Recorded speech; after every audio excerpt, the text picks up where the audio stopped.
Edit dari tulisan Kiai Haji Muklas Nur, yaitu Ketua Pondok Pesantren di Lirboyo, Kediri. Kisah ini juga sempat disinggung oleh almarhum Al-Habib Munzir bin Fuad Al-Musawa. Dikisahkan pada suatu saat Al-Habib Umar bin Hafiz ingin menjalankan perjalanan dakwah ke pedalaman Afrika. Saat itu beliau ditemani oleh seorang mu'alaf bernama Komis. Komis yaitu salah satu orang yang sudah masuk Islam melalui perantara Al-Habib Mansur bin Toha Al-Haddad dan sering membantu kegiatan dakwah beliau selama di daerahnya. Pedalaman Afrika yang ingin dikunjungi oleh Al-Habib Umar wajib melewati hutan belantara, yang mana hutan belantara Afrika terkenal akan flora dan fauna dan binatang buasnya. Tapi dengan mantap Habib Umar bin Hafiz memberikan isyarat untuk segera berangkat. Akhirnya dimulailah perjalanan dakwah beliau. Sebelum beliau masuk ke hutan, beliau beserta rombongan dihentikan oleh beberapa polisi yang sedang berjaga di suatu pos dekat dengan hutan yang ingin beliau lalui. Maksud dari polisi tersebut adalah hendak memperingatkan agar Habib Umar tidak memasuki hutan tersebut dikarenakan hari sudah malam. Dikhawatirkan beliau dan rombongan akan bertemu dengan beberapa hewan buas yang akan keluar untuk mencari mangsanya di malam hari. Al-Habib Umar pun keluar dari mobil yang ditumpanginya dan berdiri di samping mobil itu. Serta-merta Al-Habib Umar memerintahkan seseorang untuk menggelar tikar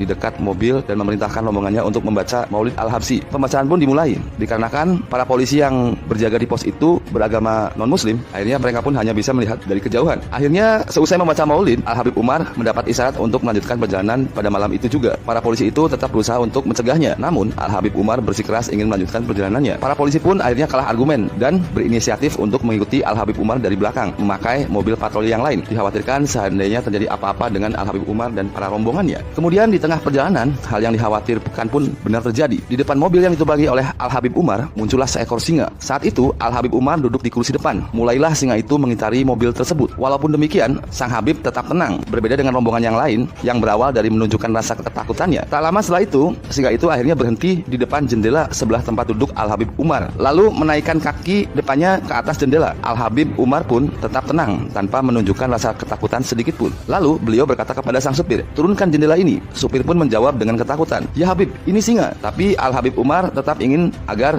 dia menurunkan jendela itu atau membuka jendela mobil tersebut. Kaca mobil jendela pun akhirnya diturunkan dan terbuka. Suatu kejadian yang sangat menakjubkan pun akhirnya terjadi. Al-Habib Umar mengajak berbicara singa tersebut, "Hai singa, kami ini yaitu utusan Rasulullah SAW." Setelah itu Habib Umar mengambil sebuah pisang dan memberikannya kepada singa tersebut. Singa yang biasanya makan daging karena singa merupakan hewan karnivora. Namun kali ini dia mau makan pisang yang diberikan oleh Al-Habib Umar bin Hafid. Setelah memakan pisang tersebut, singa ini mengangguk-anggukkan kepalanya lalu pergi meninggalkan Al-Habib Umar dan para rombongan. Akhirnya perjalanan pun kembali dilanjutkan. Tak lama setelah itu, Al-Habib Umar dan rombongan sampailah di tempat tujuan. Seusai menyaksikan kejadian yang sangat luar biasa tersebut, para polisi yang sebelumnya beragama Kristen itu pun akhirnya mengikrarkan diri untuk masuk agama Islam. Ternyata kejadian yang mereka saksikan jadi sebab hidayah Allah Subhanahu wa taala yang ingin mengembalikan mereka ke dalam agama ilahi, yaitu Islam.